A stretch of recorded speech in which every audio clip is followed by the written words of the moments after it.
I'm Ivonne Hamoud, registered social worker and owner of New Moon Counseling. But out of the office, I'm a mom, wife, daughter, sister, and friend.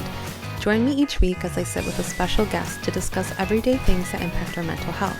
We'll be chatting about everything from mental health and relationships to media and current events, as well as personal experiences and reflections, all in the hopes of normalizing our humanness and helping you see that you're not alone. This is Outside the Therapy Room.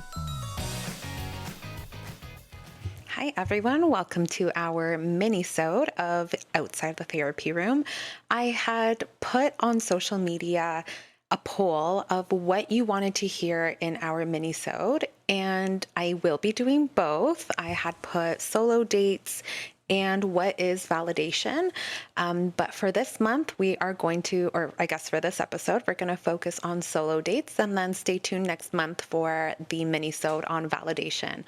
This was the most popular vote for the mini-sode in the poll. But I did want to talk about it a little bit because over the holiday, there was a conversation that I had with someone else about spending time alone. And I thought that is a very common thing that I hear also inside the therapy room. And I just wanted to create some space to talk about it and a little bit about my experience with having solo alone time.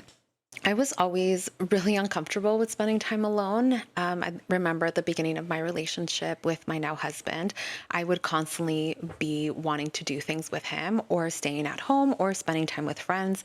I would very rarely want to do things on my own. And there was I guess, a feeling of discomfort with how it was going to be perceived by other people. What are other people going to think if they see me hanging out by myself? All of these things. And it wasn't until I remember actually I was pregnant, and at the time I was working at an agency where I would go into the home to provide mental health psychoeducation and emotion regulation tools for kids and for the family. I had between two home visits, I got a really bad craving for a Thai restaurant close by, and I couldn't find anyone to go with me. But it was such a strong craving that I was like, whatever, I'll just go by myself. And I remember going, and I had a book with me, and I remember afterwards, at the beginning, it felt a little awkward, but there were other people there that were kind of eating on their own. And I also found that I felt comfortable eventually being able to kind of have that time by myself. I didn't have to rush. I didn't have to, worry about someone else and, eating at the same pace, whatever the thing was. I just felt a lot more comfortable with it. And then after that, I attempted it a couple more times, kind of out of necessity, going shopping for some things that I wanted, all of those things. So I started engaging more in those solo dates, I would say, when I became pregnant. And then definitely once I had my son, we would do Stars and Strollers at the movie theater, where it would just be me and my son in a baby carrier, and we would go watch a movie together. And that was something I really enjoyed, to just be able to do something that I wanted. So it did kind of become this thing that I did that really helped me feel better. It was a form of self-care. It improved my relationship because I wasn't expecting or getting upset with my partner for not being able to do the things that I wanted to do with me, which he does, just he didn't want to do all the things. And then even just now recently last year in 2024, I went to go see the Wicked musical by myself in Toronto. Something that I have found is that there were the group of people in my life that I'm friends with and love are not necessarily interested in the same things that I am. And if I just waited for somebody to be interested in it, then I would never do the things that I wanted to do. And that was kind of what came with the Wicked musical. My brother was busy. That's usually something that me and him would do together. My husband isn't interested in musicals and didn't really care for that. My son also was like, I don't care about it. So I was like, okay, my mom was busy. All of these people were busy and they were only going to be down a certain time. For other people, it was a financial thing that they couldn't make it for financial reasons. And so I was like, you know what? I really want to go. and it's busy, and a lot of the seats now are single seats. So I'm just going to do it, and I'm just going to go by myself. And I had a great time. And yes, obviously it was like a little sad given that Wicked is about friendship and I didn't have anybody there with me, but I did enjoy the musical so greatly. And my brother and my mom dropped me off because they had a little date that they were doing on the same day that I had the tickets. So they got to spend some time together and I got to spend some time alone. But I didn't want to walk alone in Toronto. So I did have my brother pick me up from the show, but that was an example. I've been going to movies alone again. I really love going to the movies. I'm sure you can already tell from our episodes. I do reference a lot of movies. That's something that I really enjoy and it makes me feel good. And I like to like escape and do those things. But again, like sometimes my husband is maybe like not interested in the movie I want to see, and so we'll save some of the movies for us to go together. And there are some movies that I kind of want to see and no one else wants to see them, and so I really do enjoy going to the movies. And I'm also a little more spontaneous, so if we're just sitting at home I might be like, you know what, there's a movie out and I kind of want to go and have popcorn and sit with other people in the movie theater, so I'm going to go to the movies. And yeah, so I have definitely, throughout the last, I guess, 10-ish years, gotten more comfortable with spending time alone. And there's so many benefits from spending that time alone. For me, I noticed benefits of like increased confidence, being able to get back in touch with things that I enjoy, being able to have, like I said, my relationship with my partner improved because there wasn't this looming expectation I had of him to always do these things with me. And I think it's also really helped me be there for my kids a little bit better, because now I'm not like, oh, I can't do these things because no one in the family wants them with me or whatever. I'm able to do them on my own, and they love hearing about, oh, how was your trip to Toronto? I went to the Taylor Swift concert by myself and had a blast. Like, they want to hear about those things. And I hope that I am modeling that for them as well, that when they're older, they can also practice these solo activities as well. So I thought I would start kind of by talking a little bit about the difference between being alone and feeling lonely, because there is a strong difference. A lot of people think that, oh my gosh, I'm going to feel so lonely if I go by myself to grab a coffee. But that's not necessarily true. We can feel lonely when we're surrounded by a bunch of people, and we can feel a sense of like solitude and comfort in being alone. And so I think alone time is a very healthy way to recharge, to de-stress, to unwind, to recenter ourselves. And loneliness is more of an unwanted mental, physical, emotional isolation that does negatively impact our mental health. The lack of alone time, too, can affect our mental health. And so for me, it was really identifying when I needed time alone. And so some signs that you might notice that may be indicators that you are needing to spend a little time alone. The first one would be getting easily irritated, agitated, angry, usually with small things. So if you're getting really irritated with your partner, if you're getting agitated and angry with your family or with your friends, just having like a moment to reflect, be like, okay, where is this coming from? Am I feeling this way because the things that I want to do aren't happening? Because the popular vote with my group of friends is to do this thing that I really don't care to do. I prefer to do something else.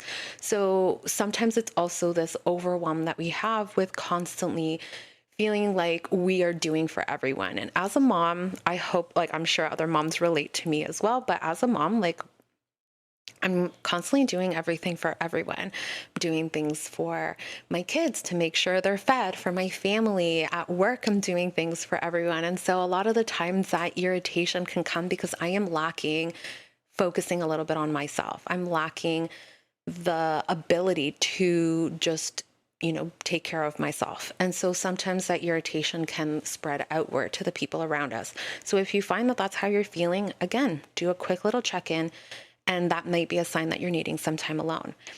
If you're like tired or fatigued, maybe you are like mentally drained, emotionally or physically drained, that alone time may actually be something that you need to quiet your mind, to give you an opportunity to reflect on your emotions that we can't always do within the company of other people. Obviously, yes, it's important to be able to have somebody safe that you can talk to about things, but a lot of the times it's helpful to have a moment for yourself where you're able to reflect on some of your emotions, some of the thoughts that you've been having, so you can gain understanding in them and then can share them with someone else if needed. So again, like if you are feeling really tired and drained, it may also be a sign that maybe you're just needing a little bit of time alone. The most important one that I found is that things don't seem fun to you anymore. If things don't feel fun to you anymore, again, have awareness. Why is that? Is it because these things really aren't fun for me, but they are what the majority of people I hang out with are wanting to do? If things are feeling like it's too much to handle, or you're feeling really overwhelmed with everything, that may be that you're giving too much of yourself to other people and there isn't room for you to enjoy the things that you want to do. And so again, great opportunity for you to figure out what those things are that you enjoy for yourself by spending some time alone. One thing also I find, I'm always rushed. I have things and tasks and things that I got to do at home for work, for all of these different areas and all these different hats that I wear in my life. Sometimes when we're in a hurry, we don't really give our brain and our body enough time to just relax and have some downtime. If we are constantly meeting other people's expectations or unrealistic expectations of our own, sometimes, again, we need to give our body, our brains, our souls the time to just slow down a little bit. And having a nice solo walk or having a nice coffee date where you just sit and enjoy your coffee with a good book might be a way that you are slowing yourself down and you have more flexibility to do that.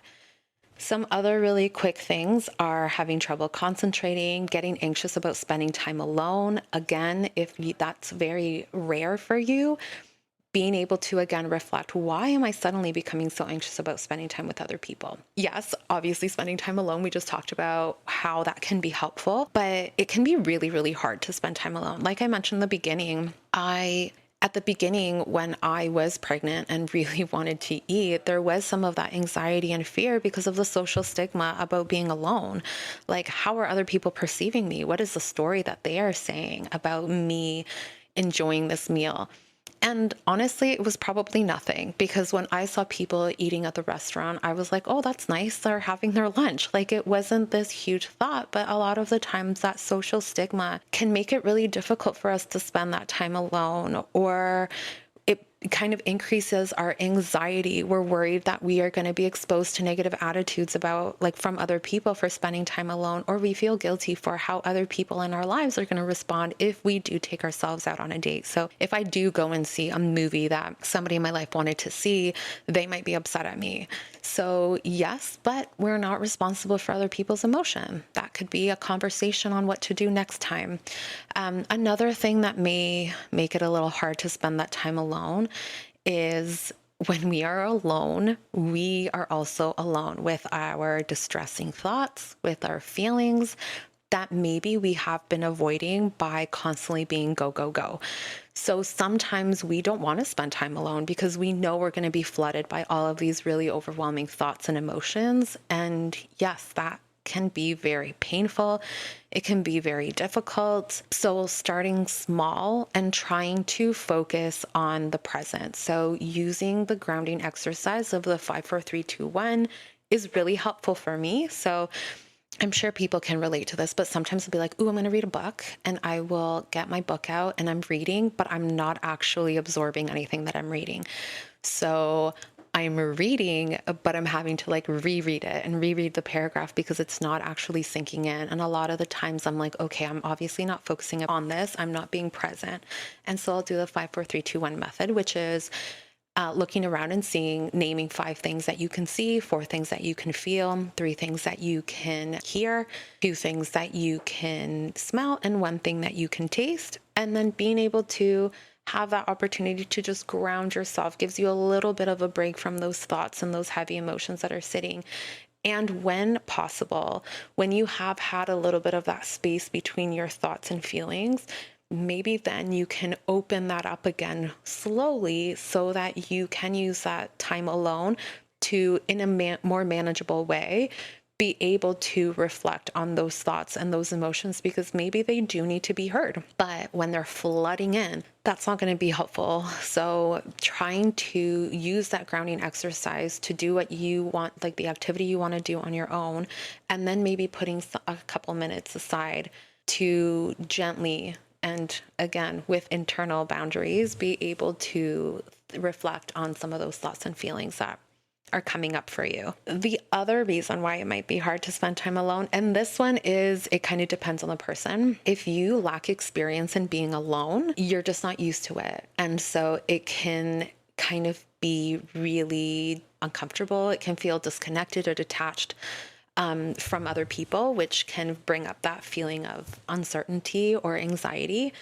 And I'm saying, like, obviously lacking that experience of being alone, maybe you were in a household that was always full. And so sometimes, this is why I mentioned it in the beginning, like, depending on who you are, sometimes when we are in these environments where we're always constantly around people, we might actually really, really want that time alone. And so we prioritize that. But for other people, having that lack of experience actually creates that anxiety and that fear, because we don't know, right? It's that fear of the unknown. We don't know what this time alone is actually going to look like. So the sudden absence of that social stimulation around us all the time can cause us to feel a little bit disconnected, uncentered, and, anxious or uncomfortable. So I do, like, yes, spending time alone is a habit that you kind of need to ease into. So, be gentle and compassionate with yourself, as we constantly say on this podcast. But definitely when you're starting to spend time alone, it's not going to feel great the first time. Again, when I was at that restaurant eating by myself, I was uncomfortable for the first few minutes until my food arrived. And then I could read my book and eat my food. So be compassionate with yourself and gentle that you might need to sit through the discomfort of it for a short period of time until you can ease into it. And as anything, the more often we do it, the easier it's going to get. If you are planning on spending a time alone, that can be something small, like sitting in your car and having a coffee and listening to music. And that can help with the fear of the social stigma about spending time alone, because you're alone in your car, trying to add it to another task that you're doing. So if you're going grocery shopping by yourself, well, maybe go and grab a coffee or sit at the library or at a bookstore for a few minutes and read a book, and then you can go and do your shopping or whatever. So trying to ease into it if this is something that's new for you. Some of the benefits of spending time alone, and I think I've already kind of mentioned a few, but the bigger one that comes to mind is that you have no social pressure to conform or an expectation to fulfill others' needs at the moment. You can just do whatever it is that you are wanting to do, which can be quite freeing. Another benefit that's similar to that one is, like, you're letting your guard down. So again, you get to build that confidence in being able to do what you want to do. If it feels difficult for you to share what it is that you want to do with a big group, you are able to practice it on your own. And with that, another benefit is that it can get you back in touch with things that you enjoy, things that you have wanted to try, things that you like, things that you need. Again, like, something that I enjoy are musicals, and that is something that I'm able to enjoy at home with a movie and things like that. But going to a Broadway show, like, that is something that I really enjoy, that not too many people in my life enjoy. So it's usually just me and my brother. My son sometimes has shown some interest, and my husband, if it's something that's really, really important to me that I want him to participate in, he obviously will. But those are things that I really enjoy. And same with reading. I really enjoy reading. I can get lost in indigo. I can sit there and I just lose track of time reading all of these books and being in that space. And that's something that I really enjoy. But when we have an opportunity to just focus on ourselves and what we're wanting, we might find that we either regain touch of things that we once loved and stopped, or new things that we've always wanted to try and never felt like we had the opportunity to. It also helps to build confidence in our ability to be alone, to act alone, to find enjoyment alone. I can agree with this. Like, I feel a lot of that confidence in being able to do things alone. And also, for some reason, and I found this a little odd, but I got a lot of praise for going to Taylor Swift by myself from other family members and friends in my life, or even, people on social media. And I kind of was like, what? Like, I feel like a lot of people have gone to Taylor Swift by themselves. The tickets were costly. I wanted to go. Everyone else in my life would have wanted to accompany me, but they didn't really care to go or not. And so from the first couple of times to where I'm at now, like, it's definitely helped me build confidence, because I think, again, like 10 years ago, if someone was to tell me that I was going to go to a concert by myself, I would have been like, oh my God, that's horrible. Like, poor Ivonne, why is she going to a concert by herself? But I had an amazing time and was seated with other people that were there alone. And so we all kind of just had a really good time together. But yeah, it can help you build that confidence as well. Relaxation and tension releasing. When we're doing things on our own, we are solely focused on ourselves, what we want, what we need, how we're feeling, and there is no expectation on us to meet someone else's needs. So we are able to actually relax in that moment. And like I mentioned before, we have time for self-reflection, which is listening to our thoughts and our feelings in a healthy way that feels manageable to us in that moment. It improves personal exploration. It can increase activity. It can actually recharge us so that we refuel our social energy to be able to engage socially again with people in our lives. And so, I named a couple of things that I like to do to take myself out on a date. So that may be a late night movie, going to Indigo, picking out a good book, going to a coffee shop and reading on my own at home.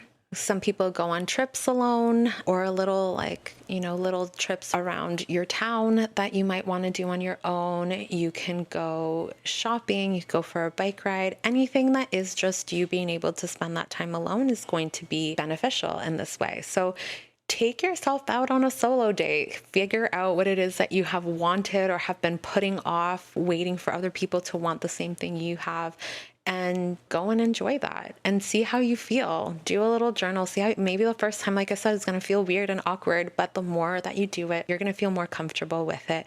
And it's also going to improve all of the other important relationships that you have in your life. So enjoy your solo date with yourself. Like I mentioned, stay tuned next month where we will talk a little bit about what is validation. What does that mean? What does it look like? Why do we need it? And yeah, so that'll be out in February. Thank you so much for supporting us on social media and for tuning in.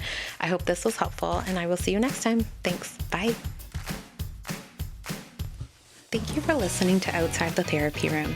This podcast is intended for educational and entertainment purposes only.